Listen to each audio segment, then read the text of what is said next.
Hai Sobat Pangan, apa kabar hari ini? Sehat semua ya?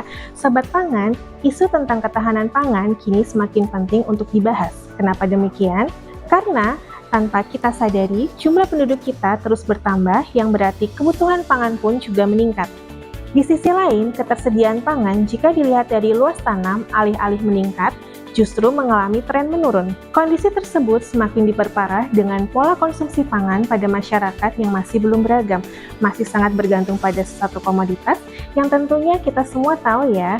Ya, betul sekali, yaitu beras. Dari sudut pandang ketahanan pangan, ketergantungan terhadap satu komoditas bisa menjadi ancaman loh, karena apabila komoditas tersebut mengalami kekurangan, maka otomatis berpotensi terjadi ancaman krisis pangan. Selain itu, ancaman kesehatan karena tidak mengkonsumsi pangan secara tepat juga semakin banyak. Di satu sisi, masih tinggi angka stunting dan gizi buruk, di sisi lain banyak pula masyarakat yang menderita penyakit akibat kelebihan gizi. Situasi ini tentunya menjadikan kita harus semakin bijak dan cerdas dalam memilih dan mengkonsumsi pangan. Supaya kita semua paham, kali ini kita mau ngajakin Sobat Pangan untuk membahas tentang apa itu pola konsumsi pangan B2SA, keamanan pangan, dan yang terakhir adalah pencegahan boros pangan. Yuk kita sama-sama simak pembahasan berikut ini.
Juga tinggi protein loh.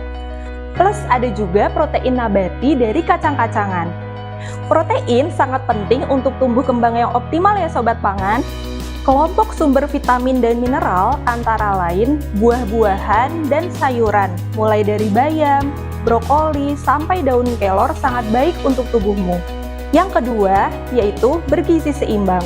Seimbang berarti seimbang antara kebutuhan fisiologis tubuhmu dengan asupan nutrisi harianmu. Seorang atlet dengan aktivitas fisik yang tinggi tentunya memerlukan asupan sumber energi yang lebih tinggi jika dibandingkan seorang karyawan kantor biasa. Atau seorang anak yang sedang dalam masa tumbuh kembang memerlukan asupan protein yang lebih tinggi dibandingkan seorang yang berusia lanjut.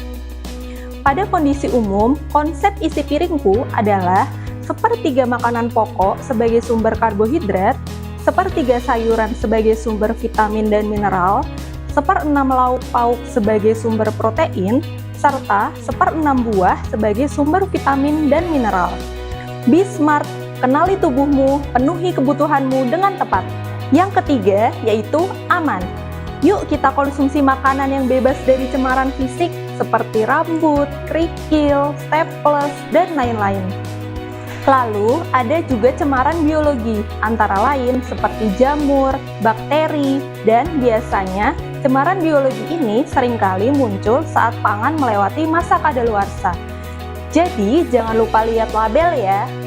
Dan yang terakhir, yang paling sering kita jumpai adalah cemaran kimia, antara lain boraks pada bakso, formalin pada mie, dan juga pewarna non-makanan pada makanan dan minuman. Yuk lebih cermat memilih makanan demi keamanan diri sendiri. Sudah tahu kan apa itu B2SA? Makanan B2SA itu tidak mahal loh. Kita dapat memanfaatkan pangan lokal yang mudah ditemui di sekitar kita dengan kreasi menu makan yang enak dan mudah dibuat.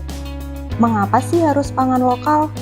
Karena pangan lokal itu lebih segar, lebih bergizi, harganya terjangkau, ramah lingkungan, dapat menggerakkan perekonomian lokal, melestarikan sumber daya lokal dan budaya, serta mendukung terwujudnya kemandirian pangan.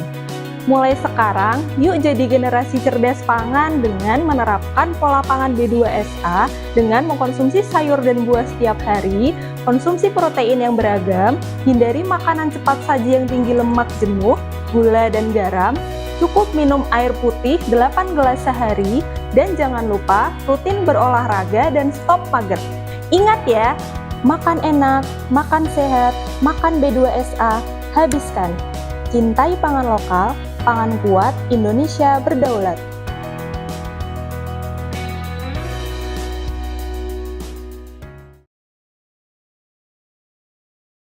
Halo Sobat Pangan, sudah tahu kan kalau mengkonsumsi makanan yang tidak aman sangat berbahaya bagi kesehatan?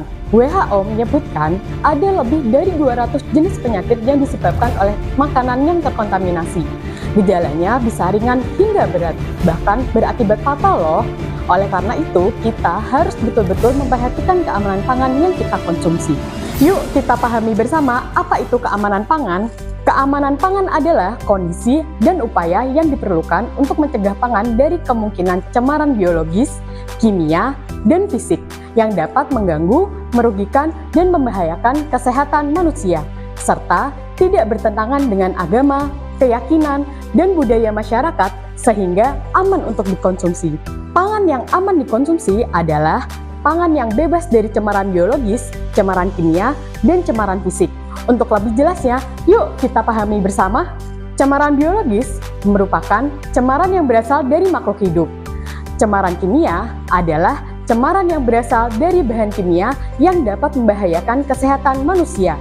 Dan yang terakhir, cemaran fisik adalah benda-benda yang tidak boleh ada dalam pangan. Apa aja sih yang termasuk dalam bahaya biologi, kimia, dan fisika? Yang pertama adalah bahaya biologi. Dapat berupa dari bakteri, virus maupun nematoda yang bisa menyebabkan tifus, diare, penyakit saluran pernafasan, hepatitis A, dan infeksi usus halus. Selanjutnya adalah bahan kimia. Yang pertama, racun alami dari dalam pangan, seperti amatoksin pada jamur dan asam sianida pada singkong. Yang kedua, residu pestisida yang masih tersisa pada sayur dan buah. Yang ketiga, penggunaan bahan tambahan pangan yang melebihi takaran. Yang keempat, penggunaan bahan berbahaya yang dilarang pada pangan, seperti formalin, boraks, rhodamin B, dan metanyl yellow. Kelima, cemaran logam beracun, seperti yang berasal dari air laut yang tercemar merkuri, asap kendaraan mengandung timbal, dan alat masak atau wadah pengemas mengandung logam berbahaya. Terakhir, ada bahaya fisik, seperti rambut, kuku, staples, serangga, kerikil, dan lain-lain. Nah, Sobat Pangan, lalu bagaimana sih cara pencegahan terhadap cemaran atau bahaya pada pangan? Yang pertama, pencegahan pada bahaya biologi. Belilah pangan di tempat yang bersih, belilah pangan dengan kemasan yang aman, belilah pangan siap saji yang disimpan dalam wadah tertutup, dan yang terakhir, konsumsi pangan yang tidak busuk. 2. Pencegahan bahaya kimia. Mencuci sayuran dan buah-buahan sebelum diolah atau dimakan menggunakan air bersih dan mengalir. Menggunakan bahan tambahan pangan sesuai takaran yang diizinkan dan tidak dilarang untuk pangan. Memperhatikan kemasan atau wadah yang kontak dengan pangan, seperti tidak menggunakan pengemas bekas seperti kertas koran untuk membungkus pangan. Jangan menggunakan wadah styrofoam untuk membungkus makanan panas dan berlemak. Tidak menggunakan kantong plastik atau kresek yang tidak sesuai standar untuk makanan. 3. Pencegahan bahaya fisik. Gunakan peralatan makanan yang masih dalam kondisi baik. Gunakan celemek, sarung tangan, dan penutup rambut. Gunakan wadah tertutup rapat untuk menyimpan makanan. Sobat Pangan, keamanan pangan harus diterapkan di sepanjang rantai pangan, mulai dari produksi, budidaya, pemanenan, pengolahan, penyimpanan, distribusi, peredaran, hingga sampai di tangan konsumen. Hal ini menjadi tanggung jawab kita bersama. Ingat ya, kalau tidak aman, bukan pangan. It's not safe, it's not food.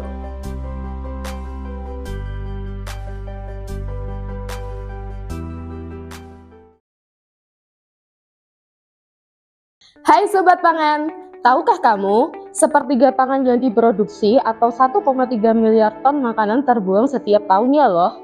Dan faktanya, Indonesia menjadi salah satu negara penyumbang sampah makanan terbesar di dunia. Di sisi lain, masih banyak masyarakat di Indonesia yang masih mengalami kekurangan makanan. Berdasarkan data di Bappenas, food loss and waste di Indonesia mencapai 23-48 juta ton per tahun. Banyak sekali bukan? Lalu, apa itu food loss and waste atau biasa disingkat dengan FLW? Food loss and waste adalah susut dan sisa pangan yang sebenarnya masih dapat dikonsumsi, namun berakhir terbuang sia-sia di tempat sampah sebagai sampah makanan. Padahal, dampak dari FLW ini tidak main-main loh Sobat Pangan. Yang pertama, FLW di Indonesia berkontribusi hingga 7,29% emisi gas rumah kaca. Dengan semakin tingginya gas rumah kaca di Indonesia, berdampak nih dengan semakin panasnya cuaca yang kita rasakan akhir-akhir ini. Berikutnya, timbulan FLW ini menyebabkan kerugian keuangan negara mencapai 213-551 triliun rupiah atau setara dengan 4-5% PDB di Indonesia loh. Nah, ini yang gak kalah penting. Jumlah orang yang dapat diberi makan dari kehilangan FLW yaitu setara 61-125 juta orang atau setara 29-4% populasi di Indonesia. Lalu, apa yang bisa kita lakukan untuk mengubah kebiasaan supaya kita tidak boros pangan? Yang pertama, selalu habiskan makananmu ya. Sebelum mengambil makanan, Sobat Pangan bisa mengukur dulu nih tingkat kekenyangannya masing-masing. Jadi, kita bisa mengambil makanan dalam porsi yang pas, tidak berlebihan. Ambil secukupnya saja supaya selalu habis tiap makan ya. Selalu ingat, habiskan isi piringmu. Yang kedua, selalu membuat perencanaan belanja. Sobat Pangan bisa memulai kegiatan belanja dengan mengawali membuat list atau rencana belanja. Berbelanjalah sesuai kebutuhan, jadi jangan sampai kalap mata ya Sobat Pangan. Karena kebanyakan dari kita sering membeli bahan makanan yang belum dibutuhkan. Akibatnya, bahan pangan menumpuk, menjadi busuk, lalu dibuang juga. Itu juga termasuk perilaku pemborosan pangan loh Sobat Pangan. Selanjutnya, melakukan manajemen pangan yang tepat di rumah. Sobat Pangan harus tahu dulu nih, setiap bahan pangan memiliki karakteristik masing-masing. Tidak semua bahan pangan baik disimpan di dalam pendingin. Begitu pula sebaliknya, tidak semua bahan pangan juga baik disimpan di suhu ruang. Jadi, kenali dulu ya karakteristik bahan pangan supaya tidak salah penyimpanan. Nanti ujung-ujungnya bahan pangan tidak awet, akhirnya terbuang juga. Selain itu, Sobat Pangan dapat menerapkan metode FIFO. Apa itu FIFO? FIFO adalah first in, first out. Maksudnya, Sobat Pangan bisa menggunakan atau mengolah bahan pangan yang disimpan terlebih dahulu, baru dilanjutkan dengan bahan pangan lainnya. Yang terakhir nih, kalau Sobat Pangan masih memiliki makanan berlebih yang masih baik dan layak dikonsumsi, sebaiknya jangan langsung dibuang di tempat sampah ya. Alangkah baiknya bisa dibagikan kepada tetangga, saudara, teman, atau yang membutuhkan supaya masih dapat dimanfaatkan sebagai makanan. Dengan kita menerapkan perilaku tidak boros pangan, kita bisa lebih menghargai pangan dan siap menghadapi ancaman krisis pangan. Yuk selamatkan pangan dengan Stop Boros Pangan!